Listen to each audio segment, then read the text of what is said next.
Brad Hall here, and today I'm comparing two shoes, an authentic pair of the Yeezy Foam Runner and a fake pair that I got for under $20. Let's see how these two stack up against each other.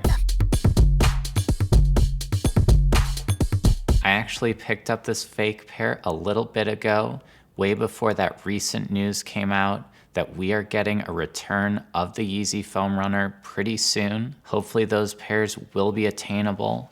With the way things are going, I don't have high hopes for that. Now, I picked up this fake pair, which I'll just get in there.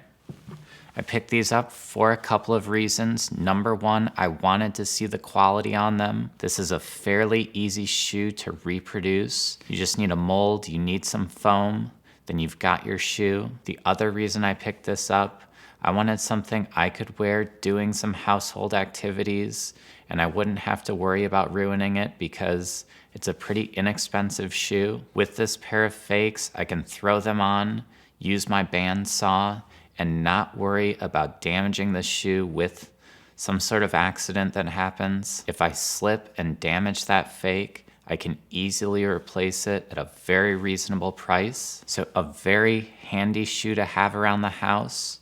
Now, let's take a look and compare them to this real pair, see what we got. So just doing an initial eye test with these, the shape, it does look fairly similar. I would say that on this fake, it's got less of a hump here. The authentic pair is very humpy.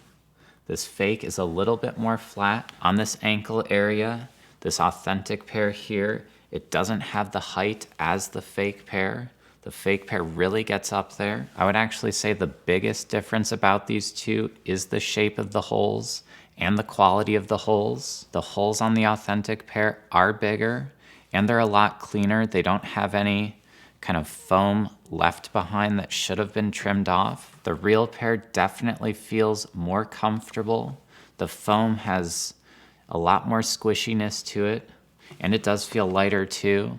So it's a nicer foam. That's probably gonna make a huge difference in terms of comfort. You can feel it in the back of the heel there. This one, it feels a lot bulkier, a lot heavier, a lot stiffer too, so this is definitely gonna be the more comfortable shoe, but it is lightweight foam, so this shouldn't be terrible either.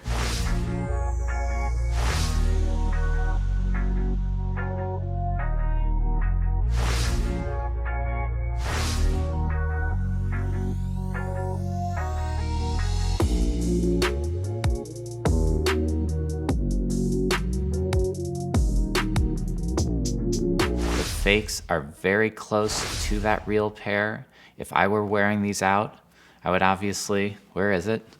Go for that real pair. Of course, can't go wrong with that one. But if my plan was just to use power tools at home, I would definitely consider this one because you can damage these. They're not gonna be tough to replace.